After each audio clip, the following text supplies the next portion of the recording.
Dios te bendiga, amado hermano, amigo que nos escuchas. Bienvenido a esta transmisión especial de nuestro estudio bíblico.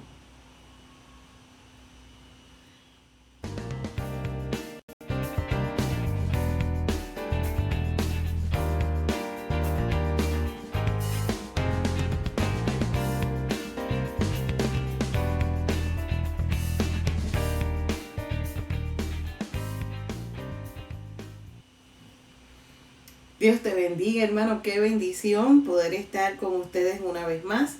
Como les decía, esto es una transmisión especial.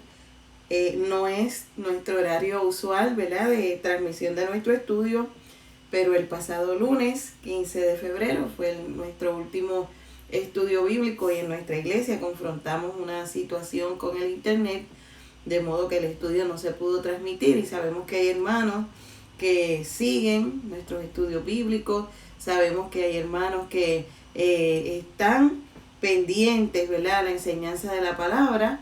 Así que esto es una transmisión especial para cubrir el material que no pudimos la vez pasada. Así que antes de comenzar queremos tener una palabra de oración. Somos la Iglesia Cristiana Yo Soy la Vid. Estamos ubicados en el bello pueblo de Caguas, Puerto Rico, y les invitamos a que se quede unos minutos con nosotros y estudie la palabra del Señor. Padre, en el nombre de Jesús, nosotros clamamos a ti una vez más. Oramos, Señor, en esta mañana, Dios eterno. Te pedimos que tú nos ayudes, nos bendigas, dirijas, Señor amado, este estudio bíblico una vez más. Gracias, Señor, por tu amor, por tu misericordia, por tu bondad, Padre. Bendice cada uno de mis hermanos, Señor, una vez más. Seas tú hablándonos, Dios mío, de una manera muy especial, en el nombre poderoso de Jesús. Amén y amén. Bueno, queridos hermanos, como les dije, vamos a cubrir exactamente el mismo material que cubrimos el lunes, de modo que los hermanos puedan estar al día para mañana, lunes, que es el día oficial de nuestro estudio, puedas entonces estar al día, valga la redundancia, ¿verdad?, estar al tanto de lo que hemos ido hablando en este tiempo. Nos quedamos la vez pasada hablando del testimonio de un hombre llamado Juan el Bautista, y estábamos hablando sobre la profecía que aparece en el libro de Malaquías, los capítulos 3 y los capítulos 4. Nos quedamos hablando de que Malaquías 3 y 4 nos presentan un tiempo distintos dentro de la profecía bíblica. Estamos ahí en lo que corresponde al slide número 27. Ahí nos quedamos la vez pasada. Y entonces ese capítulo 3 y 4 de Malaquías habla en el capítulo 3 de un mensajero que viene para preparar el camino delante del Señor. Y el capítulo 4 habla de que el profeta Elías vendría antes que venga el día de Jehová grande y temible. Dentro de las alternativas de interpretación que tenemos para Malaquías 3 y Malaquías 4, es que se refiere a dos tiempos completamente diferentes. El tiempo de Juan el Bautista, el tiempo de Juan donde su ministerio fue preparar el camino para la llegada del Mesías y que Israel pudiese recibir a Jesús como el Mesías. Y el segundo es el tiempo de la tribulación, porque cuando hablamos del día de Jehová, de lo que estamos hablando en este momento es de la gran tribulación y de la segunda venida de Jesús. Así que de la misma manera que Juan fue testigo, tipo de Elías, en su tiempo, vendrá un profeta antes de la gran tribulación, tipo de Elías, o también pudiese ser el regreso físico y literal de Elías. Juan el Bautista fue tipo de Elías en el tiempo de Jesús. No obstante, Malaquías capítulo 4, como les dije, hace referencia a la aparición de Elías antes que venga el día del Señor. Me parece que es el capítulo 18 para los hermanos que están leyendo el libro que les distribuí, el libro del Dr. Dwight Pentecost, Eventos del Porvenir. Me parece que este material se encuentra en el capítulo 18. Muy interesante, así que puede verlo, puede analizarlo. Ahí están todas las citas relacionadas a este tema también. Cuando nosotros vamos a Juan capítulo 1, sobre todo los versículos 15 en adelante, nos vamos a dar cuenta de que en ese testimonio de Juan, porque fíjense, si su Biblia es de las Biblias que traen algunos subtítulos de los capítulos, ustedes se van a dar cuenta de que ese capítulo 1 de Juan se llama Testimonio de Juan el Bautista. ¿Y de qué da testimonio? Porque Juan es un testigo y los testigos dan testimonio. Y vamos a ver cómo en ese capítulo 1 Juan continuamente hace referencia tanto a Moisés como a Elías. Y recuerden que hemos estado hablando, para no desenfocarnos, de las posibilidades de la identidad de esos dos testigos. Así que Juan capítulo 1 versículo 15 dice: y Juan dio testimonio de él y clamó diciendo: este es de quien yo decía, el que viene después de mí es antes de mí, porque era primero que yo. Y así que lo que nos está diciendo Juan, y luego de la flecha roja, pues es una anotación mía, no es parte del texto, pero lo que está diciendo de ese capítulo es que este Jesús es eterno, es distinto, porque aunque está siendo revelado en el tiempo de Juan, era primero que él, porque Jesucristo es Dios desde la eternidad y hasta la eternidad. Es bien interesante porque en Hebreos capítulo 1, me está viniendo ahora ese versículo a la mente, que Hebreos capítulo 1 y versículo 1, dice que Dios, hablando muchas veces y de muchas maneras, en este último tiempo nos ha hablado. La traducción Reina Valera dice que nos ha hablado por el Hijo. Pero realmente cuando nosotros vamos al texto original, lo que está diciendo el autor de la carta de los Hebreos es que Dios en este último tiempo nos ha hablado en Hijo. ¿Y qué quiere decir hablar en Hijo? Es que Dios tomó la forma del Hijo porque Jesucristo es Dios. Así que eterno. En el versículo 17 dice que la ley por medio de Moisés fue dada, pero la gracia y la verdad vinieron por medio de Jesucristo. La ley de Moisés, fíjense que en este capítulo 1, en el versículo 17, la ley de Moisés es una de las referencias que Juan el Bautista utiliza en su testimonio, y dice que pues la ley por la fe, por medio de Moisés fue dada, pero la gracia y la verdad vinieron por medio de Jesucristo. La ley de Moisés está señalando a Cristo. Y Gálatas, en el libro de Gálatas capítulo 3, el apóstol Pablo nos dice que la ley de Moisés es un ayo. ¿Y qué es un ayo? Pues miren, un ayo es aquella persona que lleva a los niños a la escuela, por ejemplo. Una persona designada para tomar los niños de la mano y llevarlos hasta el lugar. ¿Qué está diciendo el apóstol Pablo? Que la ley lo que hizo fue agarrarnos a nosotros de la mano y llevarnos hasta Cristo. Así que Juan está diciendo, número 1, que Jesucristo es Dios, que es Dios eterno. Número 2, que este Dios eterno es aquel de quien habló Moisés en la ley. Y miren el versículo 21, porque hay un grupo de fariseos que está tratando de identificar quién es Juan el Bautista entonces. O sea, qué papel juega Juan el Bautista en este proceso? Y comienzan a hacerle una serie de preguntas, y mira conmigo lo que dice el versículo 21. El versículo 21 dice: y le preguntaron, ¿qué pues eres tú, Elías? Y le dijo, no. ¿Eres tú el profeta? Y respondió, no.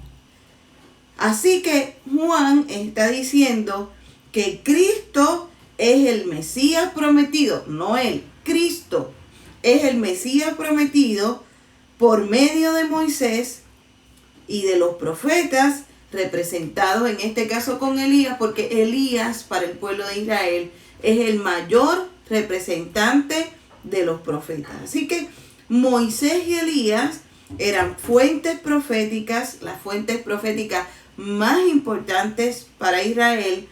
Y es bien interesante porque para los esenios, y la semana pasada nosotros hablamos de la posibilidad de que Juan el Bautista perteneciera a un grupo llamado los esenios. Y para repasar un poquito, los esenios fue un grupo, igual que lo fueron los fariseos, lo fueron los saduceos, pero los esenios trataron de mantener la pureza de la ley.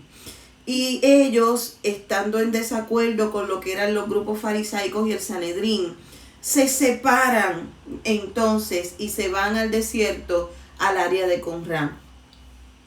Y allí ellos viven una vida apartada, ellos viven una vida con unos ritos que llevan a la constante purificación. Y para los esenios, los textos más importantes no eran los textos de Moisés y Elías, sino más bien los textos del profeta Isaías.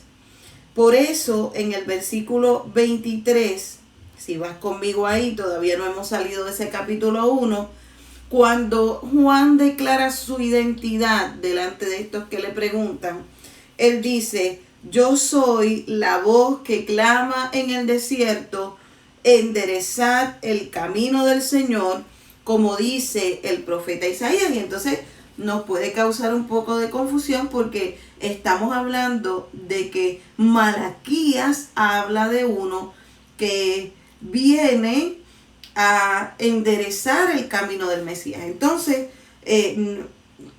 ¿por qué hay una referencia a Malaquías y por qué Juan hace referencia a Isaías? Lo más probable es que Juan sea uno de estos esenios, y claro, por su vestimenta, por su forma, por la manera en que bautiza, ¿verdad? Porque la semana pasada nosotros estuvimos hablando de que los esenios tenían unos ritos característicos con los bautismos. Ellos tenían una piscina, especialmente en esa área de Qumran, ¿verdad? Y allí esa piscina tenía dos escaleras. Una era la escalera del pecado y la otra la escalera de la purificación, etcétera, etcétera.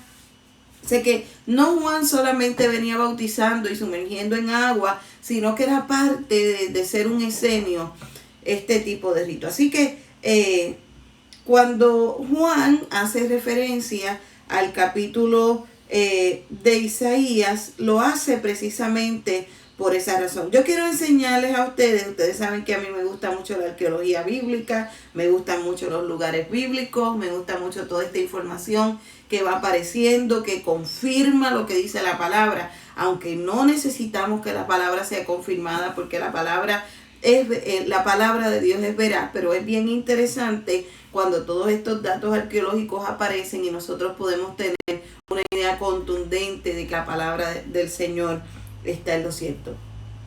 Hubo un evento no hace mucho tiempo en que un joven pastor va atravesando el desierto de Qumran, que si ustedes miran la topografía de ese lugar, es un lugar de roca caliza, ¿verdad? Y hay un sinnúmero un sistema de cuevas allí, y una de las ovejitas se mete por esas cuevas y el pastor lanza una piedra para hacer que la oveja salga de la cueva, y sin embargo cuando la piedra choca, él se da cuenta de que el sonido que hace la piedra es diferente es un sonido parecido a la cerámica. El muchacho entra a la cueva y descubre un sinnúmero de tinajas de barro. La piedra había chocado con una tinaja de barro, y allí estaban un sinnúmero de tinajas, y cuando el muchacho las abre se encuentra de que estaban llenas de rollos, estaban llenas de libros, y lo que había era escritura guardada en esas tinajas, muy bien conservadas, porque si algo hicieron los esenios fue dedicarse al estudio de la palabra intenso, y a la copia, y a guardar la escritura. Y entonces, bien interesante, porque uno de los rollos, y es el rollo que está abierto en la parte de la, es el rollo de Isaías, y ese rollo está intacto básicamente, en comparación con otros escritos que se han encontrado. Es un rollo que está intacto, y lo interesante es que cuando hubo este descubrimiento de los rollos del Mar Muerto, hubo una preocupación, hubo temor, pensando de que se podía quizás encontrar algo distinto a lo que ya tenemos en la escritura. Y la realidad es que cuando se abrió lo que había en ese rollo del Mar Muerto, en esos rollos encontrados allí, la escritura es maravillosa. Nuestro Dios es perfecto. No hubo ningún cambio en lo que ellos encontraron a lo que nosotros tenemos hoy día. Lo que sí son textos muy antiguos, muy bien preservados. Y qué interesante, porque el barro es un material tan perecedero, ¿verdad? Es un material tan frágil. Y recuerdo esa palabra que el Señor da en los Corintios, y dice que el Señor ha guardado su gloria en vasos de barro, ¿verdad? Y que nosotros somos esos vasos de barro tan frágiles.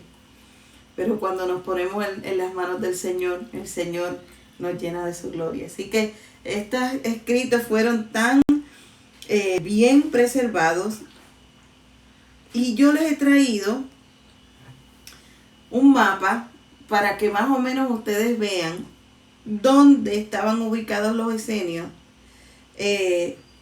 y a dónde se mueve Juan el Bautista, porque Juan hace una movida del lugar donde ellos estaban hacia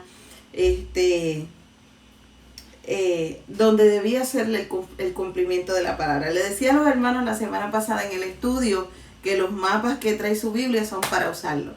No son de adorno, no son para darle color a las páginas blanco y negro.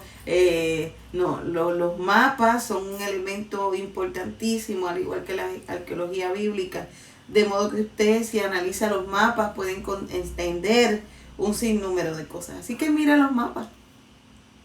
Los mapas hay que mirarlos de vez en cuando. Así que vemos que Qumran está cerca de Jerusalén, y que toda esa área del lado, yo les diría, izquierdo mío, debe ser el derecho de ustedes porque están al lado contrario, pero toda esa área donde está Qumran es un área desértica. Ahí no crece nada. Sin embargo, ustedes ven, y es un área color crema, ¿verdad? Si así podemos decirlo. Pero cuando ustedes miran el otro lado del Jordán, es un área verde, porque esa es el área que está irrigada por el río Jordán. Si ustedes miran la parte norte del mapa primero que los estoy mostrando, dice Jordan River, ahí es que está el río Jordán y sus vertientes, ¿verdad? Y en el otro mapa ustedes pueden ver dónde está un lugar llamado Betábara, al otro lado de Jerusalén, pero irrigado por el río Jordán. ¿Y por qué es importante ese dato? Miren, vamos a la próxima parte. Juan 1:28 dice que estas cosas sucedieron en Betábara, al otro lado del Jordán, donde Juan estaba bautizando. ¿Y por qué Juan se mueve al lado contrario? Porque los esenios, como yo les dije anteriormente, conocían las escrituras. Y cuando uno conoce las escrituras, usted sabe en el tiempo en que vive. Y esto yo se lo recalcaba a los hermanos el lunes en el estudio bíblico, y les decía que cuán importante es que la iglesia esté metida en la palabra en este tiempo, metida con seriedad, metida con profundidad, comprometidos con el estudio de la palabra, porque es la única forma que nosotros tenemos de saber en qué tiempo nosotros estamos viviendo. Así que, hermano querido, es tiempo de estar metido en la escritura. Y gracias a eso los esenios, aunque no sabían el día y la hora en que el Mesías aparecería, sí sabían que estaban en el tiempo. Nosotros no sabemos el día y la hora en que el Señor volverá, pero sí sabemos que estamos viviendo tiempos finales. Si usted estudia la palabra, no hay que hacer muchísimo esfuerzo para saber que estamos cerca, ¿verdad? Que estamos en el tiempo. Así que Génesis capítulo 49, versículo 10, nos da una palabra bien importante de por qué Juan se muda, a esa área de Betábara y deja entonces a Qumran en el desierto. Génesis capítulo 49, versículo 10 narra el momento en que el patriarca Jacob bendice a cada uno de sus hijos. Entonces nos vamos a dar cuenta de que los primeros dos hijos de Jacob, a quienes le correspondía ser las tribus de donde viniera el Mesías, fueron descalificados. Uno, Rubén específicamente, fue descalificado porque toma para sí una de las mujeres de su padre, Zilpa, y ese pecado lo descalifica para ser la tribu de donde llegue el Mesías. Y el otro pecado lo comete su hermano Simeón, porque él entonces venga la muerte de su hermana Dina, que fue violada, y ese pecado y esa destrucción que causan en la ciudad lo descalifica para que sea la tribu de donde viene el Mesías. Así que la bendición de ser la tribu de donde llegaría el Mesías recae sobre el hijo tercero de Jacob, que se llama Judá. Y entonces cuando Jacob coloca sus manos, y eso es un capítulo sumamente interesante y que usted lo debe ir mirando, porque próximamente vamos a hablar de los 144,000 sellados, que es un censo militar, 12,000 de cada una de las tribus, y debemos de mirar este material con detenimiento. Pero cuando tú miras Génesis capítulo 49, versículo 10, dice que el cetro no será quitado de Judá hasta que el legislador de entre sus pies, hasta que venga el Silo, dice ahí, y a él se congregarán los pueblos, atando a la vid su pollino, y a la cepa el hijo de su asna lavó en vino su vestido. Y esto que parece un poema precioso, nosotros podemos descifrarlo. Porque aquí lo que está diciendo es que habrá un momento de la historia en que el cetro de Israel dejará de estar en manos de la tribu de Judá para estar en otras manos. Pero en ese tiempo en que Israel esté el gobierno en manos de otro que no sea de la tribu de Judá, en ese mismo tiempo aparecerá el Silo, y la palabra Silo lo que quiere decir que es que aparecerá el Mesías. Mire, y la identificación de ese Mesías, más claro no canta un gallo, como dice el jíbaro boricua. Nosotros somos de Puerto Rico, para los hermanos que nos ven de otros países a través de nuestra página de YouTube. Pero aquí en Puerto Rico se dice que más claro no canta el gallo. Pues miren el versículo 11. Dice que atando a la vid su pollino y a la cepa el hijo de su asna, lavó en él en el vino su vestido. Y lo que está diciendo es que este Mesías iba a llegar montado en un pollino para vestir de sangre sus vestidos. O sea que este Mesías vendría en un plan de sacrificio primeramente, aunque ese sacrificio también tiene que ver con el cetro o con el gobierno del pueblo de Israel. Y eso es una exquisitez, eso es sumamente interesante. Esta foto que les he puesto ahí es una foto de Betábara en este actual momento. Fíjense que se ha vuelto una piscina y ahí donde Juan bautizaba es un lugar preparado para bautismos en este momento. Así que si yo paso a la próxima,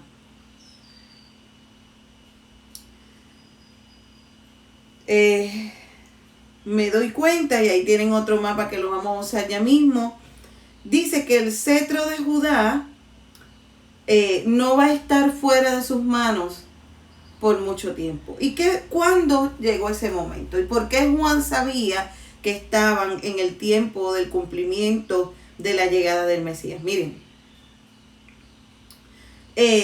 ¿cuándo se usurpa el trono de Judá? El trono de Judá, la única vez que ha estado en manos de otras personas que no son de la linaje de David y de la tribu de Judá, fue el momento en que Herodes, en acuerdo con el Imperio Romano, es colocado como gobernador de Judea. ¿Y de dónde viene Herodes? Herodes era un usurpador.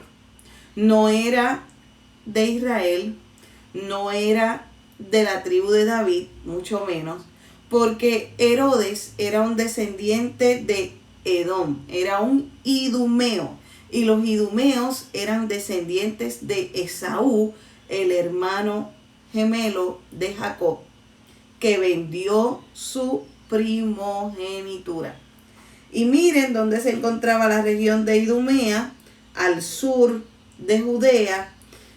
Ahí se ubican los descendientes de Esaú. Edom lo que significa es rojo. Y es bien interesante porque Esaú y Primera de Pedro lo explica bastante bien. Perdónenme, Hebreos 11, hablando de Jacob y de la primogenitura. Tenemos que recordar que Edom, Esaú trató por muchas maneras de tomar nuevamente el trono de Israel. Y entonces, al tomar nuevamente el trono de Israel, la palabra dice que aunque Esaú vendió su primogenitura a Jacob, procuró con lágrimas reponerla, o sea, retomarla, y los esfuerzos, ¿verdad?, eran fallidos, ya no se pudo. Vamos a ir a Génesis capítulo 25, versículo 23. Sobre la palabra profética que recibe Rebeca, la mamá de Jacob y de Esaú, que era estéril. Dios pone su mano sobre ella, ella queda embarazada, un embarazo gemelar, pero fraterno. Eso quiere decir que Jacob y Esaú eran hermanos de placentas y de bolsas distintas.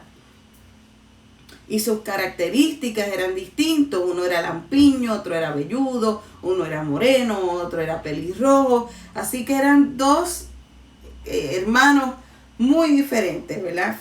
Fenotípicamente, que es en su apariencia física, ellos eran bien diferentes. Así que miren lo que Dios le dice a Rebeca. Le dice: 2 naciones hay en tu seno, y 2 pueblos están divididos desde tus entrañas. Un pueblo será más fuerte que otro pueblo, y el mayor servirá al menor. Y Génesis capítulo 25, versículos 30 y 34, narra ese funesto día en que Jacob compra la primogenitura a su hermano. Y es interesante cuando uno ve ese parto de Rebeca. La palabra dice que Jacob nace agarrando el talón de su hermano, y el talón siempre es símbolo de poder, ¿verdad? Y ese agarre de ese talón de Jacob, lo que está diciendo es que le está tomando el poder o los poderes o los beneficios o como usted lo quiera llamar, la bendición que le correspondía a su hermano Esaú. Miren, Génesis capítulo 25, 30 y 34 dice: y dijo Jacob, te ruego que me des a comer ese guiso rojo, pues estoy muy cansado. Por tanto fue llamado su nombre como Edom. Muy bien, están despiertos. Y Jacob respondió, véndeme en este momento tu primogenitura. Y entonces dijo Esaú, he aquí que me voy a morir, ¿para qué me servirá la primogenitura? No lo pensó bien en ese momento. Y dijo Jacob, júramelo en este día. Y él le juró y le vendió a Jacob su primogenitura. Y entonces Jacob dio a Esaú pan y del guisado de las lentejas, y comió y bebió, se levantó, y así termina diciendo el capítulo, menospreció Esaú la primogenitura. Y Hebreos dice que cuando Esaú despierta de lo que había hecho, aunque lo procuró con lágrimas, dice la palabra, no podía ya recobrar lo que había vendido. Así que tenemos que tomar muy seriamente, hermanos, las decisiones que estamos tomando, no sea que nosotros vendamos la bendición que Dios nos ha dado. Así que Esaú se convierte en padre de los edomitas y Jacob se convirtió en padre de los israelitas, y las dos naciones continuaron luchando a través de la mayor parte de la historia. Los edomitas tuvieron rey mucho antes que Israel tuviera rey. O sea, Dios gobernó sobre Israel sus primeros años, sus primeros tiempos. Más adelante, Israel pide tener rey como el resto de las naciones. Este no es el caso de los edomitas, que tienen rey mucho antes. Génesis capítulo 36, versículo 31 dice: y los reyes que reinaron en la tierra de Edom, antes que reinase rey sobre los hijos de Israel. Eso quiere decir que mucho antes ellos tuvieron rey. De hecho, si usted mira la historia, específicamente en el libro de Números, cuando Israel sale de Egipto, 400 años después, quisieron pasar por los terrenos de Edom y ellos le negaron el paso. Tuvieron que bordear la ciudad de Edom y ellos no quisieron, aunque Jacob y Esaú, como hermanos, como ustedes saben en la historia, ya se habían reconciliado. Así que la religión de los edomitas era similar a la religión de otras sociedades paganas. Adoraban dioses paganos, dioses de la fertilidad, y estos descendientes de Esaú, como le mostré, eventualmente dominaron las tierras del sur y vivían de la agricultura y del comercio. Tengo que decirles que en un momento dado de la historia, Judá conquista a Edom. Y al conquistarlo, ver una tierra cercana, les imponen el judaísmo. Así que los edomitas no eran judíos. Sí se le impuso como religión el judaísmo. Claro, ustedes saben que todas las naciones que conquistan un reino, pues le imponen su religión, pero eso no quiere decir que ellos eran judíos. Ahora, esto pudo haber causado la confusión cuando está Herodes el Grande reinando sobre Jerusalén, y la palabra dice que había unos magos, un grupo de sabios que llegan a Jerusalén 2 años después del nacimiento de Jesús, preguntando ¿dónde está el rey de los judíos? Y entonces cuando llegan al palacio, porque ellos iban, ¿verdad?, bajo su propia dirección, se encuentran que está Herodes, y la palabra dice que Herodes se turbó y toda Jerusalén se turba con él. ¿Qué quiere decir esto? Esto quiere decir que Herodes se da cuenta que su reinado estaba llegando a su fin, porque el verdadero Mesías, o sea, al que le correspondía ocupar el trono de Judá, había nacido.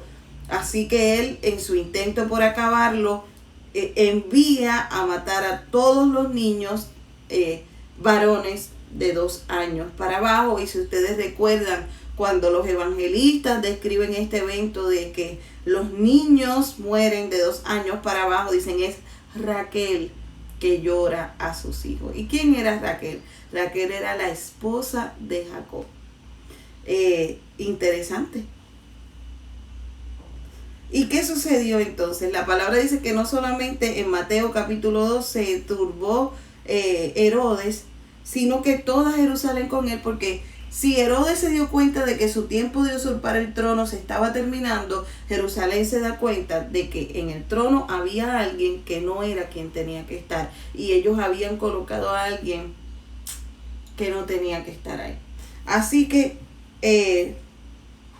después de la muerte de Herodes, el pueblo idumeo desapareció de la historia. O sea, los Herodes llegan hasta el tiempo del apóstol Pablo. Si ustedes recuerdan, por allá por el capítulo 25 del libro de los Hechos, Pablo está defendiendo su ministerio frente a Félix, Festo y Agripa, que era básicamente el último de los Herodes. Y entonces cuando Pablo habla con Herodes Agripa, le dice que él sabe que tiene conocimiento porque fueron un pueblo conquistado con el judaísmo impuesto, y aunque no eran creyentes, ellos sí tenían conocimiento. Porque una cosa les voy a decir, mis queridos hermanos, una cosa es ser creyente y otra tener conocimiento, porque hay gente que anda por ahí con conocimiento pero no son creyentes, porque para ser creyentes hay que nacer de nuevo, hay que vivir para Dios, hay que congregarse, hay que hacer lo que el Señor dice. Entonces,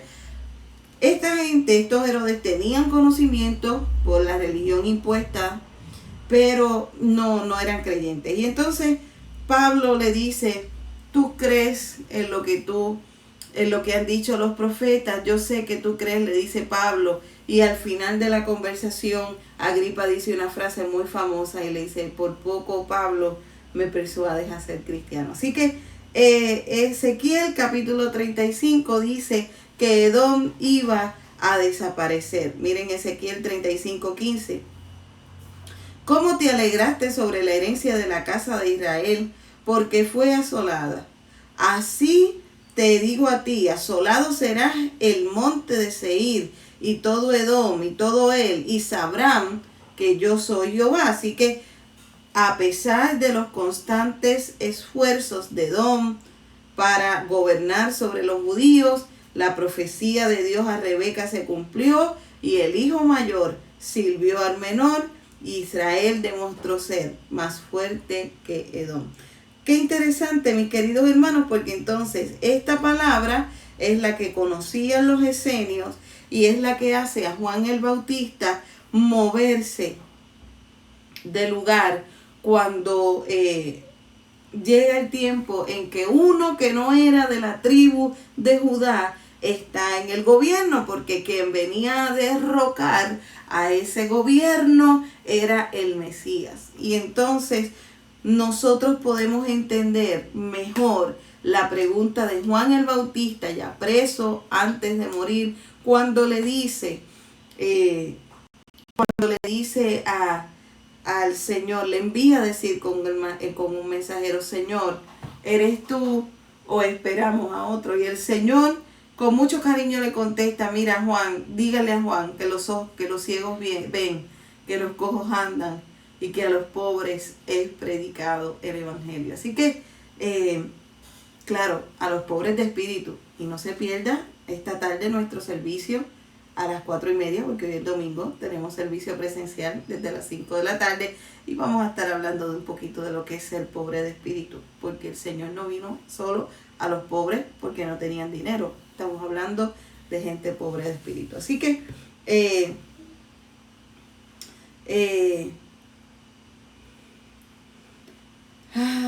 vamos a ver.